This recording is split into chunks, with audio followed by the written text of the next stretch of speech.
ಬೆಂಗಳೂರಿನ ಖಾಸಗಿ ಆಸ್ಪತ್ರೆಯಲ್ಲಿ ನಟಿ ದುರಂತ ಸಾವಿಗೀಡಾಗಿದ್ದಾರೆ. ಸುಬ್ರಹ್ಮಣ್ಯ ನಗರ ಪೊಲೀಸ್ ಠಾಣಾ ವ್ಯಾಪ್ತಿಯಲ್ಲಿ ಘಟನೆ ನಡೆದಿದೆ. ಬೆಂಗಳೂರಿನ ಉತ್ತರ ತಾಲೂಕಿನ ಅಬ್ಬಿಗೆರೆಯಲ್ಲಿ ನಟಿ ಕುಟುಂಬವಾಸವಿದೆ.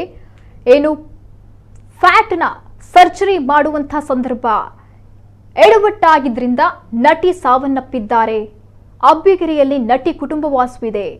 ವೈದ್ಯರ ನಿರ್ಲಕ್ಷ್ಯದಿಂದಾಗಿಯೇ ನಮ್ಮ ಪುತ್ರಿ ಸಾವಿಗೀಡಾಗಿದ್ದಾಳೆ ಅಂತ ಪೋಷಕರು ಗಂಭೀರ ಆರೋಪ ಮಾಡಿದ್ದಾರೆ. ಫ್ಯಾಟ್ ಸರ್ಜರಿ ವೇಳೆ ಶ್ವಾಸಕೋಶಕ್ಕೆ ನೀರಿನ ಅಂಶ ಶೇಖರಣೆಯಾಗಿ ಸಾವು ಸಂಭವಿಸಿದೆ. ಫ್ಯಾಟ್ ಚಿಕಿತ್ಸೆಗೆಂದು ನಿನ್ನೆ ಬೆಳಿಗ್ಗೆ ಖಾಸಗಿ ಆಸ್ಪತ್ರೆಗೆ ಅಡ್ಮಿಟ್ ಆಗಿದ್ರು ನಟಿ. ಸಂಜೆ 4 ಗಂಟೆ ಹೊತ್ತಿಗೆ ಸೀರಿಯಸ್ ಆಗಿ ಶಂಕರಮಠದ ಕಾಡೆ ಆಸ್ಪತ್ರೆಗೆ ಶಿಫ್ಟ್ ಮಾಡಲಾಗಿತ್ತು. ಆದರೆ ಚಿಕಿತ್ಸೆ ಫಲಕಾರಿಯಾಗದೆ ನಟಿ ಸಾವನ್ನಪ್ಪಿದ್ದಾರೆ. ಖಾಸಗಿ ವಾಹಿನಿಯಲ್ಲಿ ಬರುವಂತಹ ಗೀತಾ ದುರೆಸಾನಿ ಒಲವಿನ ನಿಲ್ದಾಣ ಧಾರಾವಾಹಿಗಳಲ್ಲಿ ಚೇತನಾ ರಾಜ್ ನಟಿಸ್ತಾ ಇದ್ರು.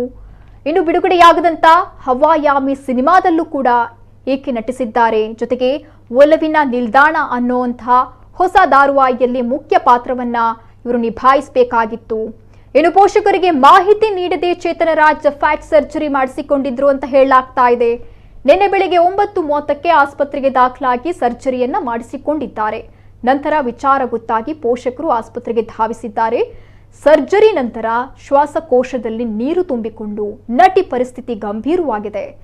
4 ಗಂಟೆಗೆ ಹೆಚ್ಚಿನ ಚಿಕಿತ್ಸೆಗಾಗಿ ಮತ್ತೊಂದು ಆಸ್ಪತ್ರೆಗೆ ಶಿಫ್ಟ್ ಮಾಡಲಾಗಿತ್ತು. ಆದರೆ ಅಷ್ಟರಲ್ಲೇ ನಟಿ ಮೃತಪಟ್ಟಿದ್ರು. 22 ವರ್ಷ ವಯಸ್ಸಿನ ಚೇತನ ಸಾವಿಗೆ ವೈದ್ಯರ ನಿರ್ಲಕ್ಷ್ಯವೇ ಕಾರಣ ಅಂತ ಪೋಷಕರು ದೂರ್ತಾ ಇದ್ದಾರೆ. ಆಸ್ಪತ್ರೆ ಬಳಿ ಚೇತನಾರ ಅಪ್ಪ ವರದರಾಜ್ ಹಾಗೂ ತಾಯಿ ಲಕ್ಷ್ಮಿ ಕಣ್ಣೀರಿಟ್ಟು ನ್ಯಾಯಕ್ಕಾಗಿ ಆಗ್ರಹಿಸಿದ್ದಾರೆ. ವೈದ್ಯರು ಹಾಗೂ ಆಸ್ಪತ್ರೆ ವಿರುದ್ಧ ಪೊಲೀಸರಿಗೆ ದೂರು ನೀಡಲು ಮುಂದಾಗಿದ್ದಾರೆ. ಇನ್ನು ಈ ಕುರಿತು ತನಿಖೆ ನಡೀತಾ ಇದೆ.